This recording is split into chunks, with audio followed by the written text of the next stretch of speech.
The story you are about to hear is true. Attention, all true.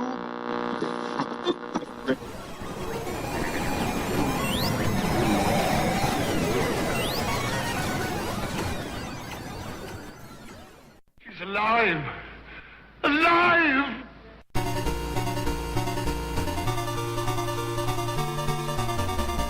Welcome to the Retroist. As a kid, I was a big fan of teddy bears. I loved them. I had one that my mother gave me at an early age that would later be taken from me. It's a complicated story and probably a story for a different show. Today I'm going to talk about a bear that relates directly to this podcast, namely a bear named Teddy-Ruxpin. Teddy-Ruxpin came out in the mid-'80s, and I was kind of past the target demographic for Teddy-Ruxpin at this point. A little old. But I kind of still wanted one, but I could never bring myself to tell anybody at that age that I wanted one. But fate tried to lend a hand. Now, my mother had friends that we saw on a regular basis. Those became close family friends, but she also had these friends that sort of floated into her life. They lived a little further away from us, and we'd see them maybe once every other year. And on one of those occasions, we went to visit one of these friends, and she and her husband lived down the shore.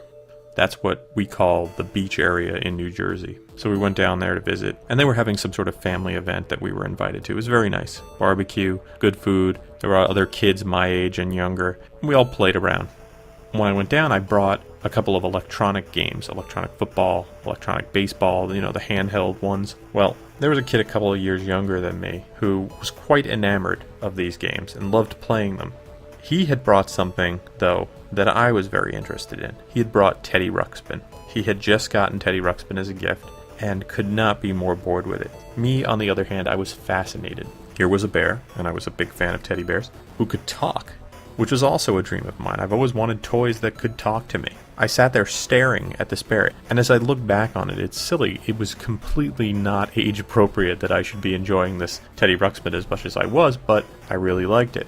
Well, this kid, much like most kids, was a little bit more clever than me, and he saw that I was really kind of in love with this Teddy-Ruxpin, and he had no interest in it. So he made me an offer. He said, if you give me 2 of these handheld games, you can have the Teddy-Ruxpin. Thought about it for a second and thought, well, that's a good deal. Then he said to me something very important. You cannot tell my family. I thought, all right, no problem. My family pretty much gave me free rein once I had something. It was mine to trade. But if he couldn't do that, well, once I was away from the shore, that's going to be his problem. So I was like, deal. The problem was that we had to figure out a way to get Teddy-Ruxpin out of the house without anybody knowing. So I went out to the car and found a bag, a beach bag that we keep towels and things that we were going to use in this people's pool. And I took Teddy, wrapped him in a towel. I think it might have been a wet towel, not great. Put him in the bottom and just sort of left him in the bedroom, and we were going to leave with him. Well, I can tell you this. Teddy was not going to be cooperative that day, because later that day, we're leaving. I grabbed the bag. I'm walking out. All of a sudden, Teddy starts talking. So close to the door. He starts talking. The mother of the kid hears it and is like, what is that? And I said, oh, it's Teddy-Ruxpin. She's like, oh, you have a Teddy-Ruxpin too? The kid moved in very quickly and said, hey, that's my Teddy-Ruxpin. And I said, oh, I didn't realize it was in our bag. Everybody looked around real suspiciously, and he took back his Teddy-Ruxpin. Now, at this point, we had made the exchange, and to get my toys back, I would have to reveal that we were going to make the exchange, which would get this kid in pretty big trouble. I only had a few seconds to think about it, and I thought, do I really enjoy those handheld electronic games? They were already a couple of years old. But the thing is, I wasn't getting my Teddy-Ruxpin, so I wanted my games back, so I spilled. The kid got in big trouble. And I don't know what big trouble means to you nowadays, but big trouble when I was a kid meant you were going to get a beating. And sadly, I had to witness that beating. I just got my toys and left. Never saw the kid again. Nor did I ever get a Teddy-Ruxpin. Always been a sore point to me. But I figure at that point, Teddy-Ruxpin knew he was coming home with me. And it wasn't meant to be. And he knew it. So he spoke up. On today's show, we're going to talk about Teddy-Ruxpin. We're going to talk about the creators and creation of Teddy. We'll talk a little bit about the toy itself, how it worked, its popularity. We'll talk a little bit about the television show, the sort of difficult to get your hands on live action show, and we'll throw a few surprises here and there. We have an info-packed episode ahead of us, so without further ado, let's start the show.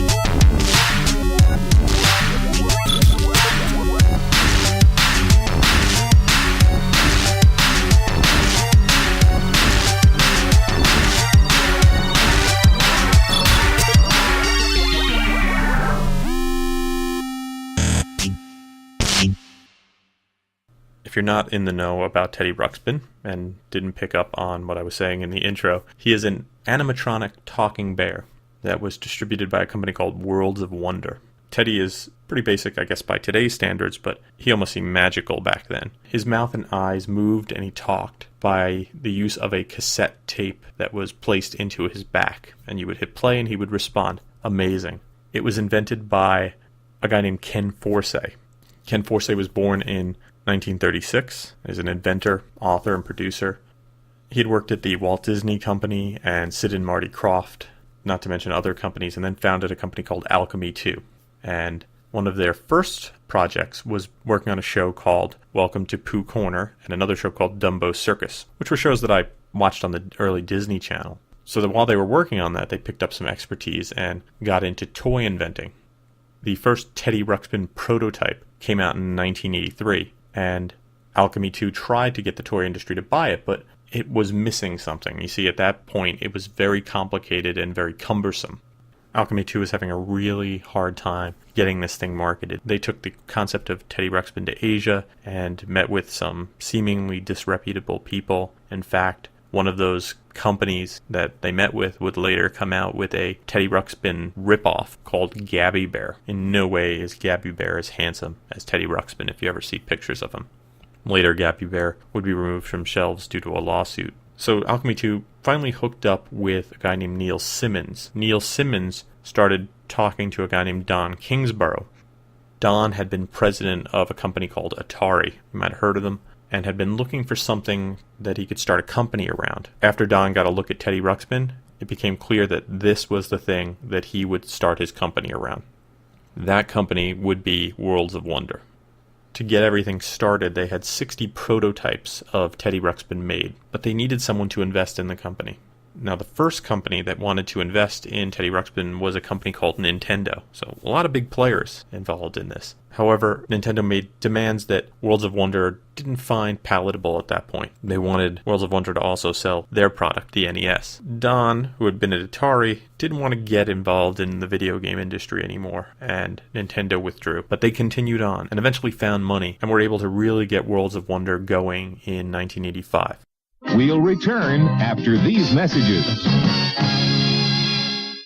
You two gonna win, sir? Sure, after this complete breakfast, including my Frosted Flakes, they bring out the tiger in you. Well, turn it up, okay? Okay, they're good. You'll show 'em you're a tiger, show 'em what you care. The taste of Tony's Frosted Flakes brings out the tiger in you.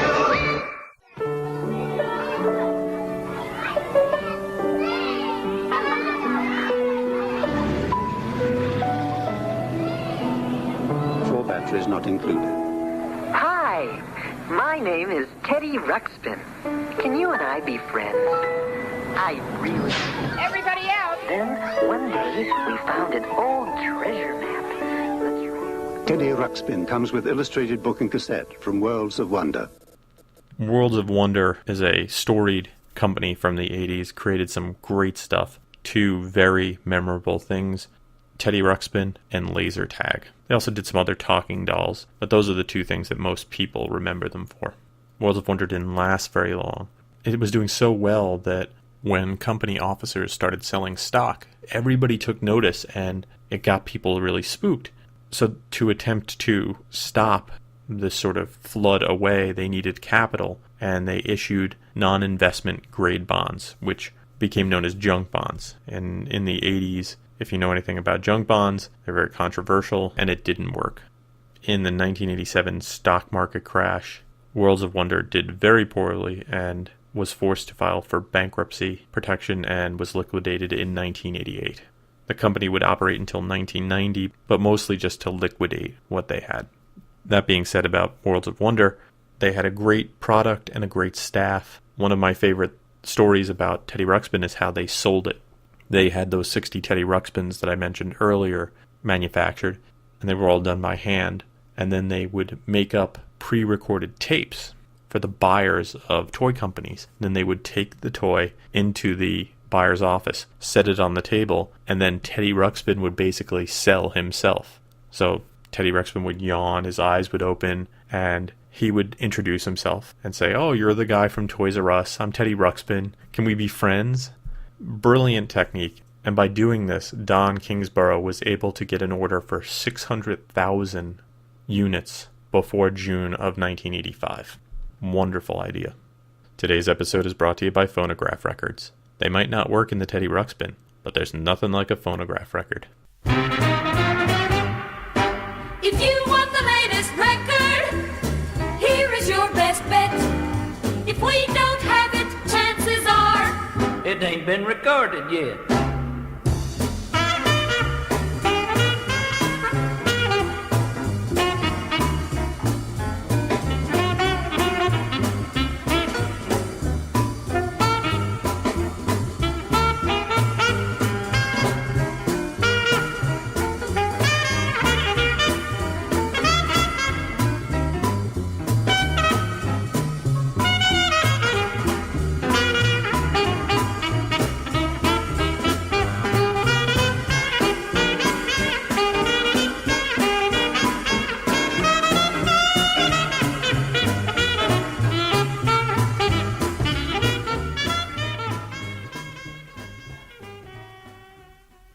Love those phonograph records.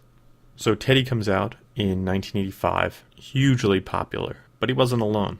There was also a companion toy named Grubby, and Grubby could be connected to Teddy via cable, and they would both talk off the same tape that was placed into Teddy. This allowed for some amount of interaction between the two. And while Teddy was the main seller, there were also several other non-animatronic toys sold with Teddy Ruxpin. The bird-like fobs, and those were hand puppets. There were also several other hand puppets. In addition to that, there were non-animatronic stuff like the answer box and the picture show. And there would be other Teddy Ruxpin stuff that would come out later. From what I understand, there was actually a female character designed for the Teddy Ruxpin universe that was never produced for sale or used in any of the stories. And her name was Amber. Begin technical overview. So how does Teddy Ruxpin work? Well, a Generation 1 Teddy Ruxpin, and there were multiple generations of Teddy Ruxpin, uses a cassette deck that is actually a stereo player. And the pre-recorded tapes that you put in it have animation data recorded alongside the audio track. The right channel, in the stereo, contains the data, and the left channel, the audio. So when you put an ordinary tape in Teddy Ruxpin, often it won't work. And there are two reasons for this.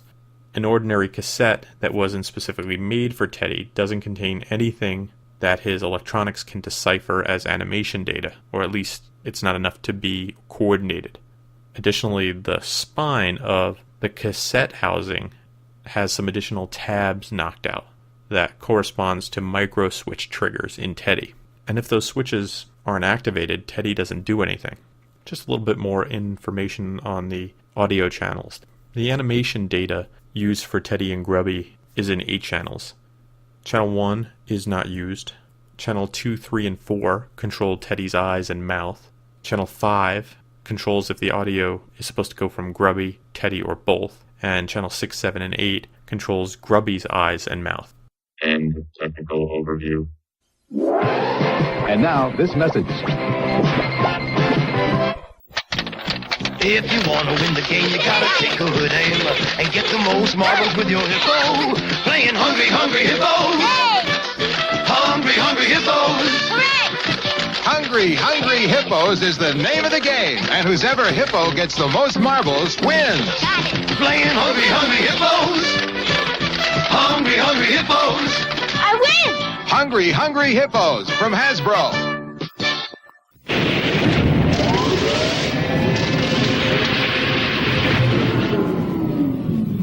Failed again.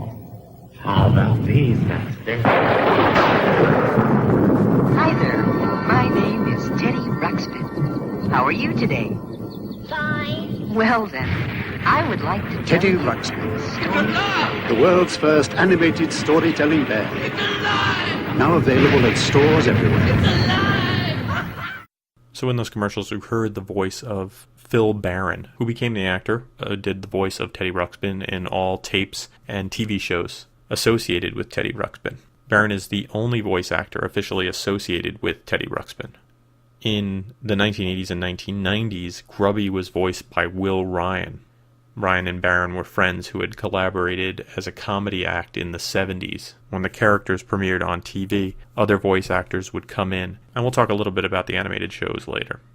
In 1985 and 1986, Teddy Ruxpin was a phenomenon and was the top-selling toy of both of those years, which was an amazing accomplishment in the 80s because although toy manufacturing and marketing is very aggressive now, in the 80s it seemed tremendously competitive. There were so many more toy stores, independent, small, large, commercials all the time, and the buzz around Christmas, whatever the new hot toy was going to be, would be all over the news for weeks. On top of that pile was Teddy Ruxpin. As Worlds of Wonder got more successful, they decided to release an expanded toy line, and they released some really cool promo videos. Dig, dig, dig, dig, dig, dig, dig, dig. Just dig a hole and plant a seed and cover it with soil. Okay. It's fun to see what happens from just a little toil. A legend in his own time, the one and only Teddy Ruxpin returns this year with his loyal friend Grubby. And they pop right up out of the ground to find the morning sun. Together, they offer 6 new stories in the Teddy Ruxpin Adventure series, all of them with happy endings, of course. Yes, growing different vegetables is fun for everyone.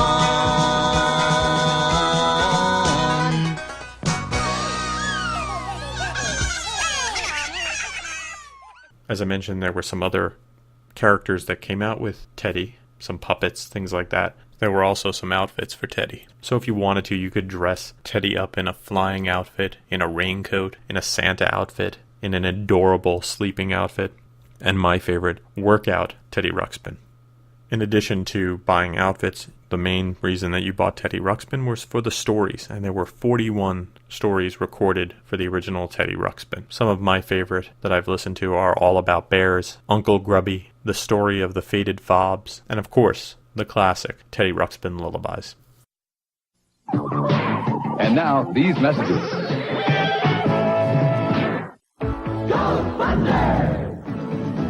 Okay, where are those ghosts?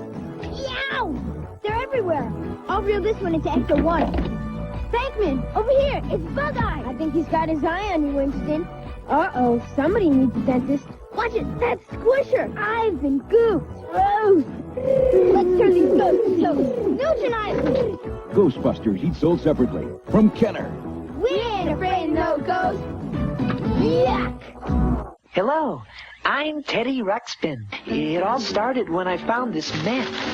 You found a treasure map! Did you say treasure? An ancient medallion leads us to treasure in the hard-to-find city. But first we have to escape from Mudbluffs and the Gitangs, who try to capture us and take us to the evil Queller. All coming soon on the adventures of Teddy Ruxpin. Teddy Ruxpin, weekday mornings at 6:30.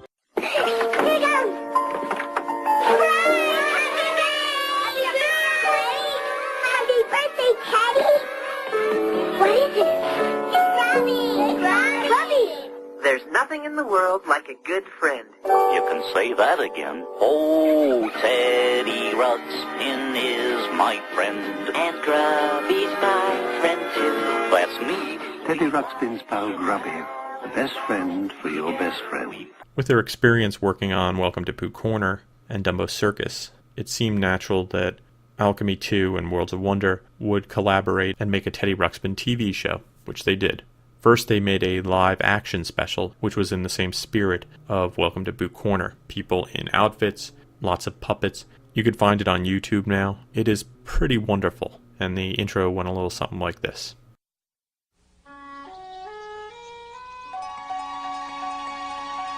Come dream with me tonight.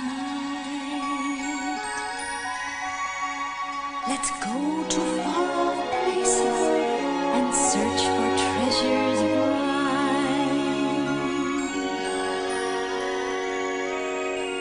Let's build a giant airship and sail into the sky.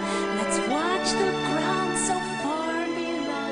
Let's watch the birds as they fly by. problem with that live-action version of the show, which was on ABC, by the way, was that it was very expensive to produce. Now, there was interest in a Teddy Ruxpin show, so instead of deciding to go live-action, they went with a cheaper animation option.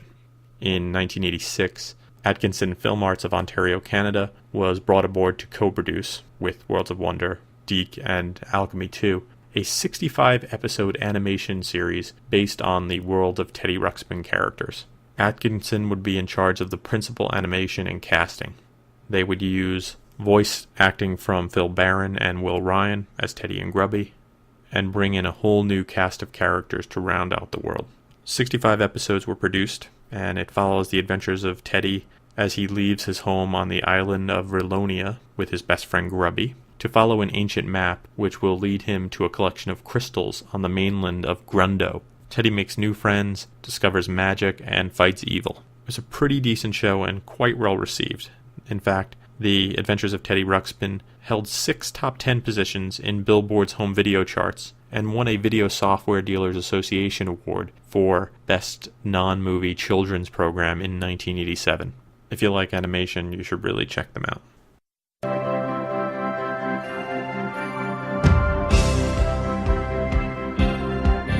Come dream with me tonight. Let's go to far off places and search for treasures bright. Come dream with me tonight. Let's build a giant airship. I've been looking online for Teddy Ruxpin merchandise, and outside of just the main toys, there are a lot of other stuff, like balloons and backpacks and towels and puzzles. Anything that they could slap Teddy Ruxpin's image on, they did. It is amazing that with all that stuff that Worlds of Wonder did not stay in business. But they didn't. But that didn't mean that Teddy Ruxpin did not stick around. By 1991, Worlds of Wonder had folded and the remaining assets had been liquidated. The Teddy Ruxpin toy line, though, was still pretty valuable and was picked up by Hasbro. They decided to produce him under their Play School line and launched him in 1996 using a redesign that had been implemented by Worlds of Wonder. It was a smaller version of Teddy, and it used these special cartridges that resembled 8-track tapes.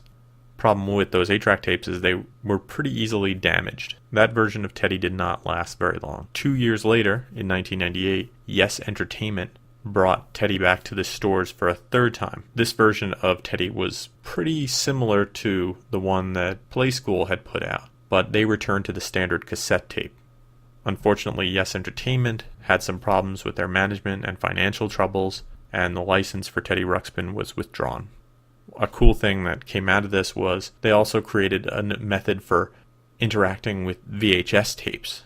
Again, this was all short-lived. While they were working on the video interactive hookup, they were also working on a computer hookup that would have allowed you to have your Teddy Ruxpin interact with your computer, but that never came to pass. The Teddy saga didn't end there. In 2005, Backpack Toys announced a 4th version of Teddy Ruxpin, which replaced the audio tapes with digital cartridges. Backpack Toys is no longer producing this version of Teddy Ruxpin, but if you do a search online and you're trying to buy them, enough of them were made that you could still pick them up at a reasonable rate.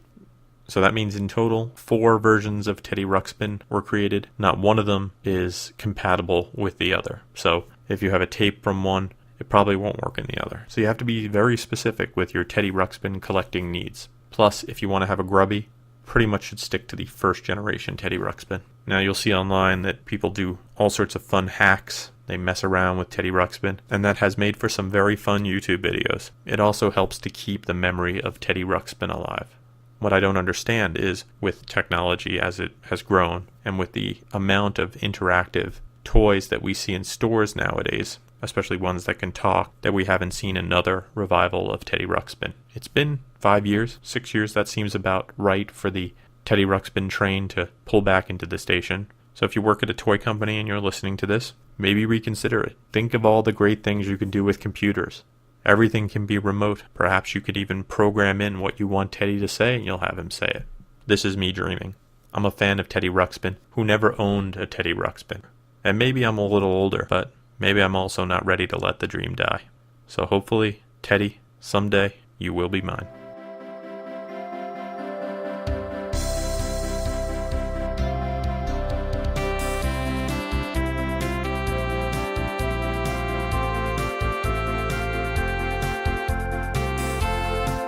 Thanks for listening to the show. For more retro fun, drop by the website at www.retroist.com. You can follow me on Facebook and Twitter. I'm at facebook.com/retroist and twitter.com/retroist. Some of the music you hear during the show was provided by Peachy. Peachy does all sorts of great music. If you have some musical needs, you can email Peachy at retroist.com.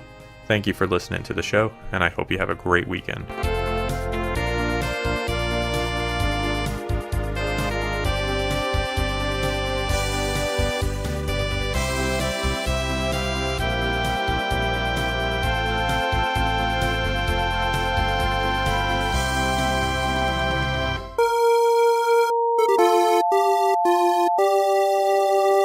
So where can you get Teddy-Ruxpin today? That's a great question. This has been a Retroist production. Goodbye.